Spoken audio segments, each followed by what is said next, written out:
Question for you. When you go work out, do you have a plan? For real. Do you walk in the gym? Do you know every single exercise you're going to do? How many sets you're going to do? How many reps you're going to do? Or do you walk in there thinking, I wonder what I'm going to do today. Maybe I'll do this, maybe I'll do that, and just kind of haphazardly wander around the gym.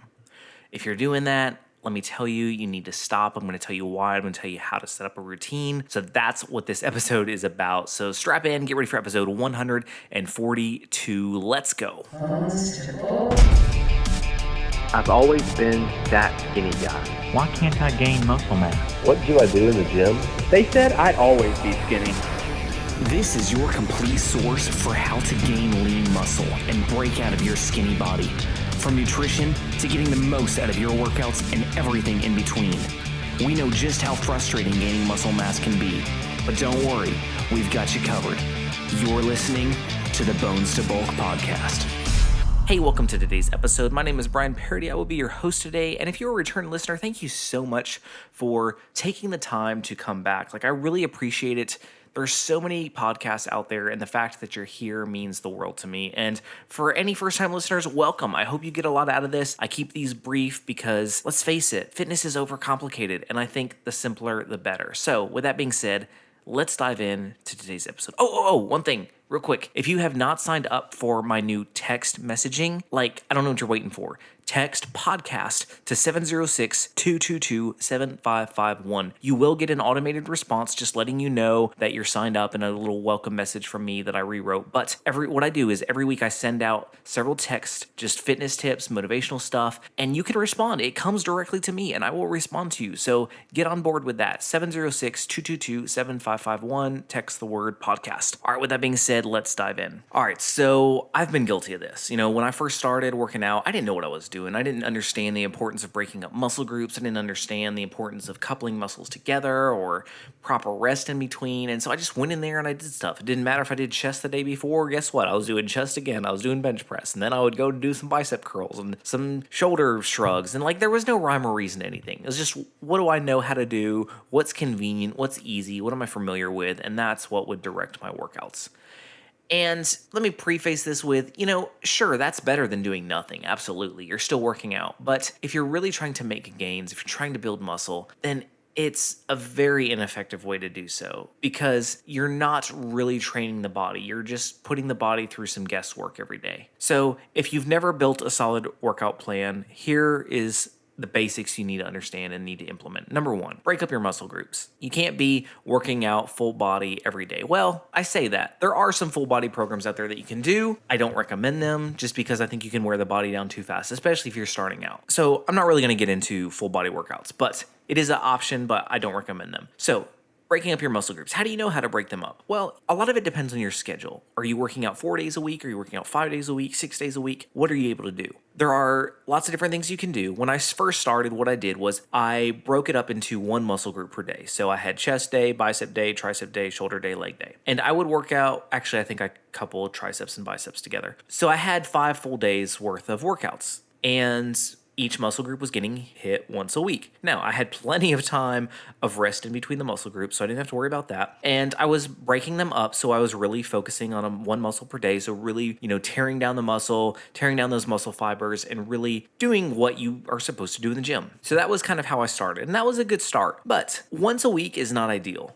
And so later on, as I learned more, I shifted to working out muscle groups twice a week. And in order to do that, I did have to group muscles together. And typically the way that's structured is you group push exercises together and pull exercises together. So for example, your pushing movements, like anything that involves the triceps or the chest, would be coupled together. Your pull movements, more like bicep exercises and back exercises, would be grouped together. And then you would have leg day. Now, personally, I add shoulders to leg day rather than doing shoulders on chest and tricep day, just because it makes for a really long day if I couple chest, triceps, and shoulders all in one.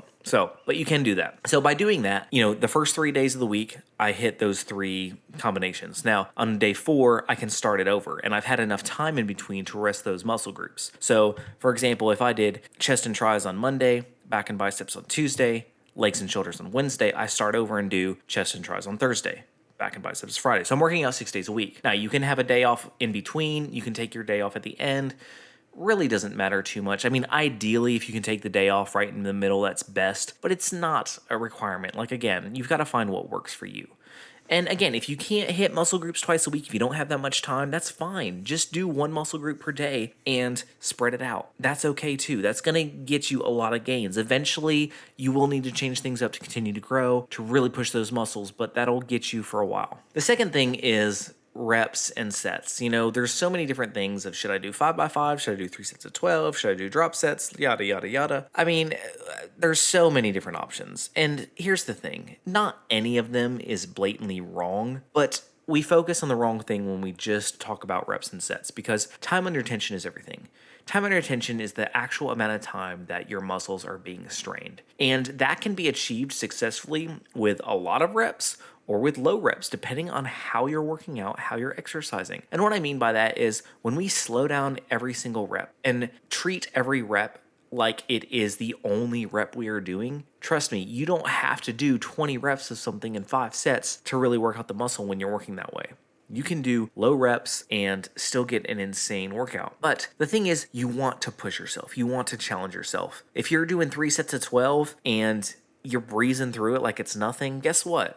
You either need to increase the amount of reps you're doing or increase the amount of weight you're lifting. Because you should, by sets 2 and definitely by set 3, because by set 2 and definitely by set 3, you need to be struggling to get those last few reps in. That's the level you should be at, to where you don't know if you're going to get those last couple reps up. That's how you know if you're pushing yourself enough. So whatever that looks like, and that's going to look differently for everybody. Maybe for somebody, it's doing 8 reps at a certain weight. Maybe for somebody, it's doing 12 reps at a certain weight. Everybody's different. So you can't just base it off of, well, he's doing 3 sets of 10 or she's doing 5x5s. Like, yeah, okay, that doesn't mean that's what you should be doing. Find what works for you in the sense of what pushes and stretches your muscle to the maximum ability. And it doesn't take doing it for more than a week or so to figure out what that is. Because let's be honest, most of us, myself included sometimes, leave a lot on the table in the gym. We don't push as hard as we could. We get a little lazy, we get a little comfortable, we get in our routine, and we think, well, I'm lifting weights, so it's doing me good. But if we're at, a point where we've been lifting for a little while and we're trying to improve our gains, guess what? Unless you change and increase the difficulty, nothing's going to change. If I go in every week and I do,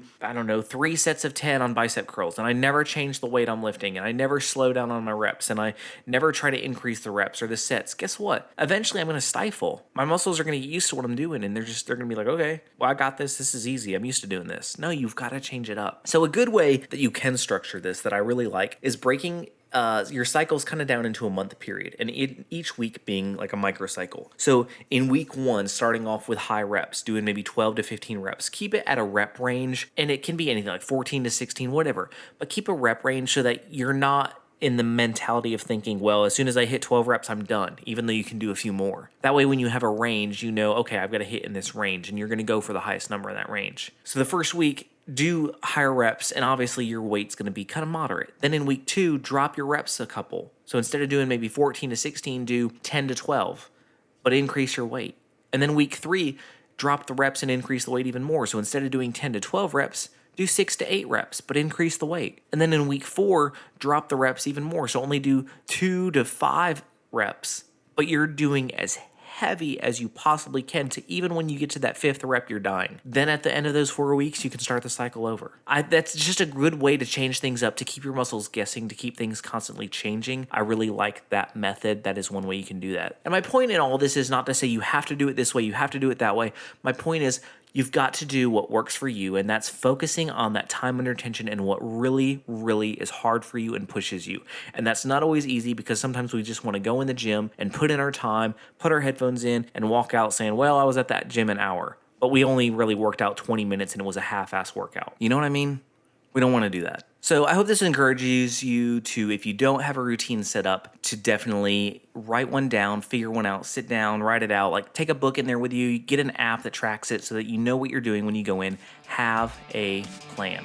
All right, with that being said, remember, no matter what walls you're hitting, what things you're coming up against, you can hit your goals. You've got this.